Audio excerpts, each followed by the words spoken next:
निरंतर भजन करने के लिए एक प्रक्रिया बताई थी आप लोगों को, अगर याद हो, कि अपनी जबान का अग्रभाग ऊपर के दांतों के जोड़ पे ऐसे लगा के और बंद कर लो। अब मंत्र चलाओ, नाम चलाओ, तुम्हारी मौन स्थिति रहने लगेगी और निरंतर मंत्राकार वृत्ति। पर यह अभ्यास से होगा, एक दिन में नहीं हो जाएगा। देखो, ऊपर के जो दांत हैं उनके जोड़ में ऊपर मसूड़ों के पास अपनी जिह्वा का अग्रभाग मोड़ कर लगाइए और ओठ बंद कर लीजिए। फिर नाम चलाइए। हवा जो श्वास बार बार आ जा रही, उसकी ठसक में नाम मंत्र को उच्चारण कीजिए, जिससे भौरा गुनगुनाता है अंदर से। चल रहा है। इसको थोड़ा और जब ऊपर तालू के कर देते तो इसे खेचरी मुद्रा कहते हैं। इससे जो रस निकलता है वो बहुत पवित्र होता है, अंतःकरण को बहुत शीघ्र निष्पाप कर देता है। पर ये विषय पुरुष नहीं कर सकता, उब जाएगा थोड़ी देर में। अगर ये प्रक्रिया बनी रही तो आपको बोलने की हिम्मत नहीं रहेगी। कोई बात करेगा तो जहर जैसा लगेगा कि मंत्र छूट जाएगा अगर इससे बात करेंगे। प्रारंभिक दशा में बहुत निरंतर भजन करने के लिए ये प्रक्रिया हमारे काम आई। पूर्व में ये बहुत काम आई। तभी हमसे पूछा जाता था, तुम्हारे वाणी है, तुम बोल लेते हो? ऐसी स्थिति में रहते थे। यहां वृंदावन में जिस आश्रम में रहते थे, 8 महीना हो गए होंगे किसी से राधे श्याम नहीं बोले थे। तो उन्होंने एक दिन कहा, महात्मा तुम बोल लेते हो, तुम्हारी जबान है? तो हम कहा, जी। यहां किसी से आप राधे राधे नहीं करते, जरूरत नहीं। जब राधे से राधे राधे हो रही तो और राधे राधे क्या करना है? अच्छा, क्योंकि अब वो जो जिस स्थिति में वही की बात समझेगा, आगे का तो समझेगा नहीं। आप अगर ये अभ्यास पकड़ लें तो निरंतर भजन करने की वृत्ति में पहला मौन और दूसरा निसंकल्प स्थिति जागरण कर देगा। और जो आपके अंदर अधिक मात्रा में रस निकलेगा जबान के नीचे से, इस प्रक्रिया से निकलता है। और ऊपर कर ले खेचरी मुद्रा में तो अमृत जैसा रस निकलता है, बहुत दिव्यता आती। भूख प्यास पर विजय प्राप्त करने की सामर्थ्य इसी रस से आती है। ये यौगिक क्रिया है। ऐसे करके ये मुद्रा है, शांत, आंख खुली है, बंद, मंत्र चल रहा है। देखो, आप कर सकते हो। आप लोग किए, मंत्र चला रहे हैं, एकांत में इस क्रिया को करके देखना। भजन क्रिया जाने तब शब्द अर्थ पहचाने। ये आप साधारण मत समझना। जो आपको नाम मिला है, मंत्र मिला है, इसका अर्थ प्रकाशित होता है। इष्ट देव, जैसे जैसे आपका मंत्र चलेगा, आपके हृदय में द्रवण क्रिया होगी। उस द्रवण क्रिया में सबसे बड़ी सावधानी है कि किसी से प्रियता ना होने पावे, नहीं हटा नहीं पाओगे। द्रवण क्रिया में यदि किसी से प्रियता हो गई तो छाप लग जाएगी। हृदय द्रवित होता मंत्र जपने से, ध्यान रखना। उस समय किसी से भी अपनापन ना होने पावे। किसी से अपनापन हुआ तो इतने जोर का होगा कि उसे मिटाने के लिए फिर और डट के भजन करना पड़ेगा। हृदय में जब द्रवण क्रिया हो, ऐसा बावरापन चढ़े, तो उसे बिल्कुल बाहरी उदासी रखना चाहिए। किसी से प्रियता नहीं, तो सीधे इष्टाकार वृत्ति होती, सारे अनर्थों का नाश हो जाता है। जो पाप कराने वाली प्रवृत्ति है, वासना, और जो पाप, दोनों का, बोले होई अनर्थ निवृत्ति। जब साधु संग हुआ तो साधु संग से, गुरुजनों के प्रताप से भजन करने की पद्धति पता चली, कैसे भजन निरंतर किया जाता है। उससे हमारे हृदय में भजन का अर्थ प्रकट हुआ। उस अर्थ से सारे अनर्थ की निवृत्ति हो गई। पाप प्रवृत्ति, पाप, इनका नाश हो गया।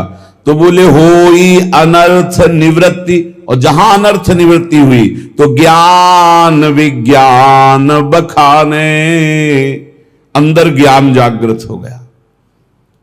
विज्ञान, जो ज्ञान हुआ उसका अनुभव हो गया उसे, थोथा ज्ञान नहीं केवल वाणी वाला, अनुभव में आ गया, क्योंकि भजन है।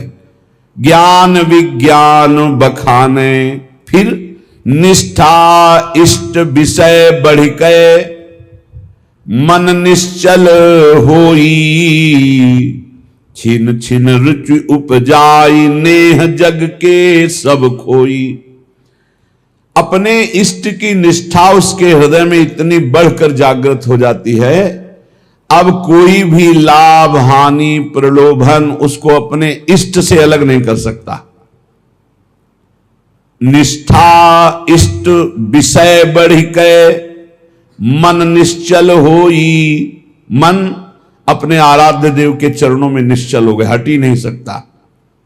फिर छिन छिन रुचि उपजाई, अपने आराध्य देव में प्रतिपल ऐसी प्रीति उमगी कि देह कुटुंब ते जाए छूट सब ही विधिना, तो नेह जग के सब खोई। शरीर संबंध, शरीर के भोग संबंध, शरीर के और रिश्ते नाते संबंध, ये सब झूठे हैं, ये अनुभव होने लगा। तो होई तबे आसक्ति प्राणपति नयनन झलके, गद गद पुलकित अंग प्रेम रस भीनी पलके। अपने प्रिया प्रीतम में अत्यंत आसक्ति प्रकट हो गई। वो आसक्ति इतनी जोर की कि प्रिया प्रीतम नेत्रों में विराजमान हो गए। अब तो कभी वो गदगद कंठ होकर पुकारता है, कभी रोता है, सदैव कपोल उसके गीले रहते। प्रेम रस भीनी पलके, स्वप्रकाश निज भाव प्रकाशे तन मन माही। प्रेमी प्रेम निकेत प्रेम परसी पर छाही। जे ही प्रिया प्रीतम का साक्षात्कार हुआ कि उसे अपने सहचरी बप्पू का दर्शन हो गया, प्राप्ति हो गई। स्वप्रकाश निज भाव प्रकाशे तन मन, सहचरी भाव का मन मिल गया, सहचरी भाव का तन मिल गया, सहचरी भाव मिल गया। भाव देह और भाव मन दोनों की प्राप्ति हो गई। ये गुरु प्रदत्त भजन के प्रकाश से प्रेम निकेतन निकुंज महल में वो पहुंच गया और प्रिया प्रीतम की परछाई की तरह उनके साथ रहने लगा, शरीर रहते हुए। यह है गुरु प्रदत्त भजन का प्रभाव। बोले किस देश के हो तुम, इससे मतलब नहीं। किस समय तुम्हारा जन्म हुआ, कहां जन्म हुआ, किस योन में, मतलब किस कुल में, किस, इससे हमारा कोई मतलब नहीं। देखो यहां कभी नहीं पूछा जाता तुम्हारा नाम क्या है, तुम कहां से, आज तक हम नहीं जानते। सही बात अगर हमसे पूछा जाए तो लोग हमको झूठा मानेंगे। सच्ची कहते हैं इन बच्चों में से सब संत जो विराजमान है, एक दो के तो जानते हैं, जो पहले हितधाम में शुरुआत में बताया था। बका किसी से अपनी तरफ से हम ये नहीं जानते ये कहां के हैं और ये किस कुल में जन्मे हैं, ये हम नहीं जानते। हमारे पास रहते हुए 10-10 8-8 वर्ष हो गए, हम ये नहीं जानते, क्योंकि हम सिर्फ भगवत भाव से, आप हमारे श्री जी के, बस कहां से हो, कौन हो, क्या नाम है, क्या, ये हमें कोई मतलब, किस कुल के हो हमें कोई मतलब नहीं। हमारी प्रियाजू की शरणागति में किस देश के हो, किस समय जन्म हुआ, किस कुल में जन्म हुआ, तुम तीर्थ किए हो कि नहीं किए, कोई कर्म धर्म किए हो कि नहीं किए, कोई मतलब नहीं। बस जो हो जैसे हो श्री जी की शरण में हुए, परम मंगल हो गया। जाति पाति कुल कर्म धर्म संस्कृत हेतु अविद्यानाशी, कोई ये जाति किसकी, पाति किसकी, कुल किसका, कपड़े का नहीं। आपकी जाति, हम तो परमेश्वर जाति के हैं, परमेश्वर है हमारी जाति। पर ब्रह्म परमात्मा तत्व का अंश हूं तो किसका हूं, वो कह रहे ममई वांशो श्री कृष्ण चंद्र जू, उन्हीं का तो हूं मैं, परमेश्वर का अंश हूं। नहीं ये जाति किसकी, कपड़े की, शरीर की, इसलिए इसकी मान्यता नहीं। हमारे यहां वृंदावन नित्य विहार रस में जाति पाति कुल कर्म धर्म व्रत संस्कृति हेतु अविद्या नासी, ये अविद्या है। जाति पाति कुल कर्म धर्म ये सब अविद्याकृत है, यही तो समझना है। इसीलिए तो वेदातीत उपासना है। वेदानपि संन्यस्ति सा केवलम अवच्छिन्न अनुरागम लभते, जो वेद का भी पूर्ण त्याग कर देता है अखंड प्रेम को प्राप्त होता है। बोले जाति पाति कुल कर्म धर्म बंधन न आचारा, यहां इसका कोई महत्व नहीं है। तुम कैसे आचार वाले हो, किस कुल वाले हो, क्या। एक प्रेम रस मत करे सदगुरु की सेवा, तब पावे ये रस रीति सुख संपत्ति मेवा।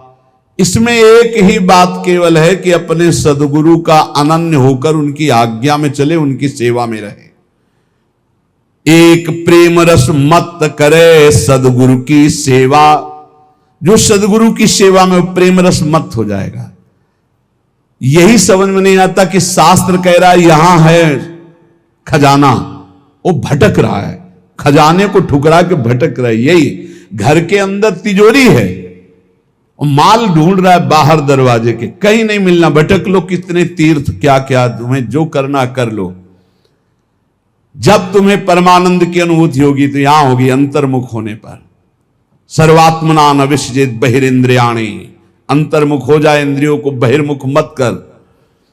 तब पावे या रीति प्रीति सुख संपत्ति मेवा।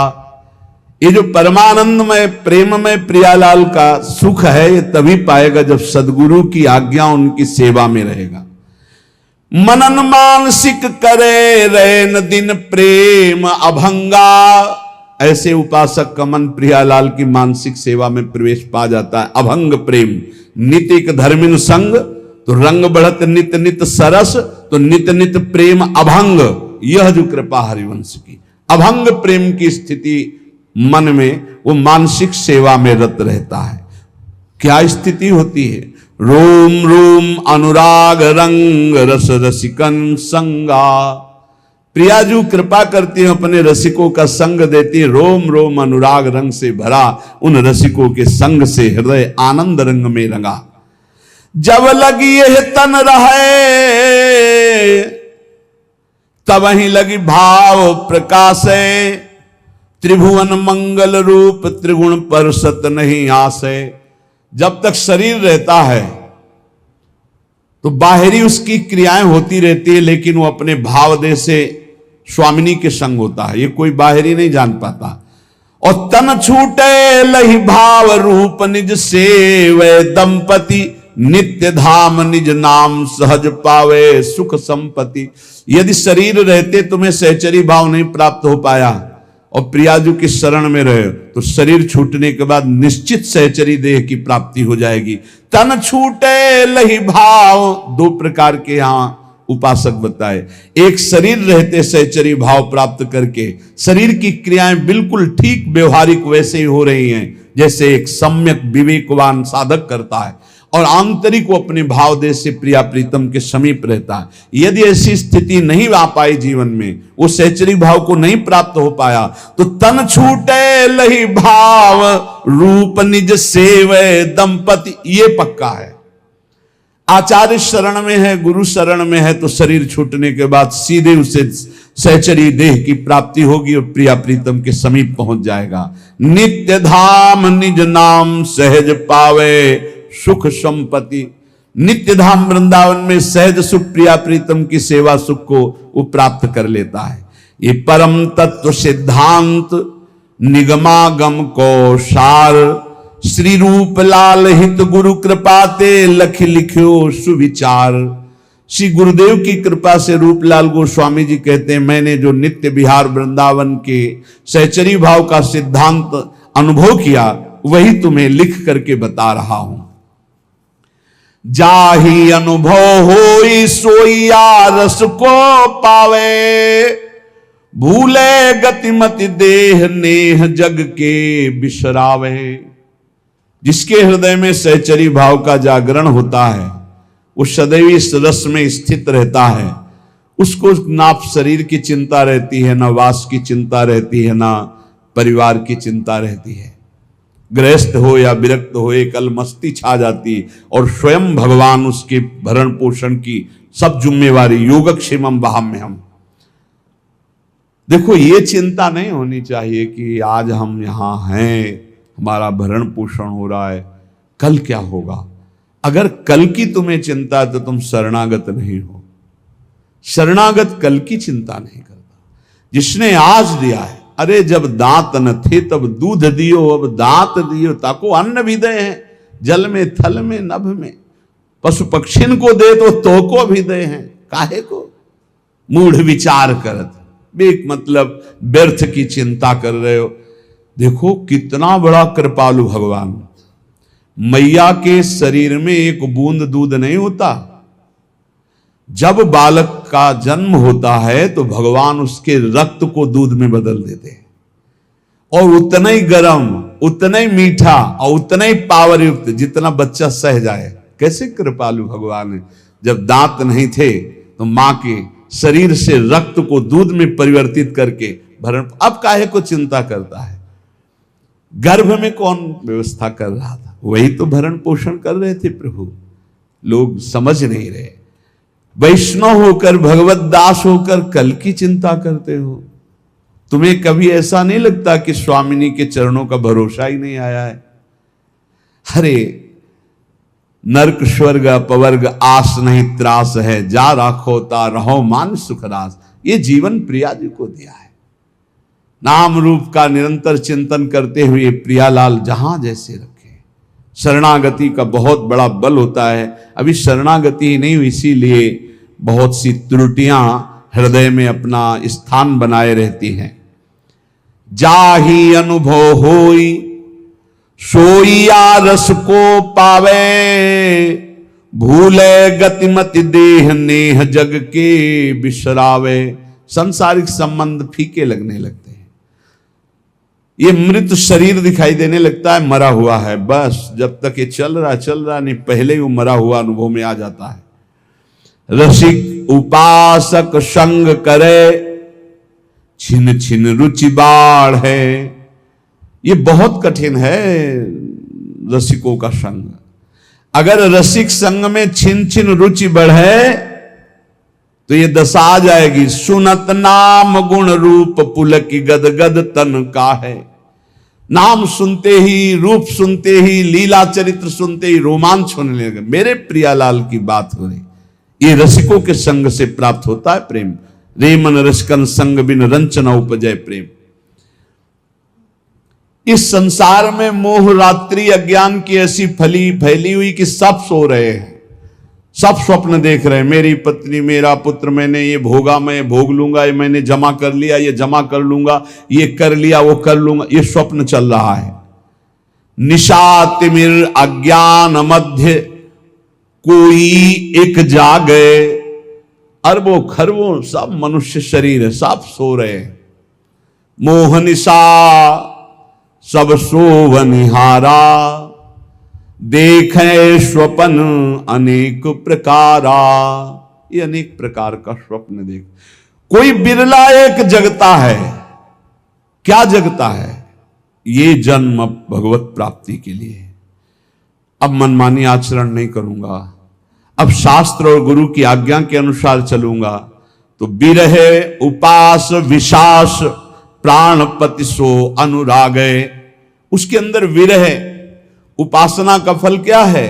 विरहाग्नि जग जाना, प्रियाजू के मिलन की, प्रियालाल के मिलन की, प्राणपति श्री जुगल सरकार के मिलन की विरहाग्नि जल जाना। कैसे मिलेंगे, कैसे उनको देख पाऊं? वो देख पावे या न देख पावे, हर समय वो बिकल रहता है। कैसे देखूं? कब मिली है पिय प्राणनाथ मनमोहन प्यारो। ये वेदना देखो ना, हृदय में क्या तुम्हारे चल रहा है? ये वेदना चलती है। कब मिली है प्रिय प्राणनाथ मनमोहन प्यारो, ललित त्रिभंगी रंगी प्यारो गुनगन गारो। कब मुझे लालजू मिलेंगे जो ललित त्रिभंगी समस्त गुणों के समुद्र हैं, बड़े प्यारे हैं, अद्भुत लावण्य है। कब मिलेंगे हमारी प्यारी जू? कब मिलेंगी? ये कभी अंदर की बात, अंदर चले तो छिन छिन जुगल किशोर रूप अनुभव अवगाहे चाह विरह उपजाए कामना मन की दाहे। सारी कामनाएं भस्म हो गई रसिकों के संग से, एक ही चाह रह गई, कैसे युगल सरकार मिले, कैसे प्रिया प्रीतम मिले। तो अनुभव में जो रूप बतायो श्री गुरु अपनो, करे चिंतवन ताको जग को जाने सपनों। बिल्कुल सत्य मान लीजिए, ये स्वाप्निक जगत केवल हमारे समय को नष्ट कर रहा है। यदि हम गुरु प्रदत्त नाम और रूप मंत्र का चिंतन नहीं कर रहे तो हमारा समय व्यर्थ जा रहा, पक्का पछताओगे, हाथ कुछ नहीं लगेगा।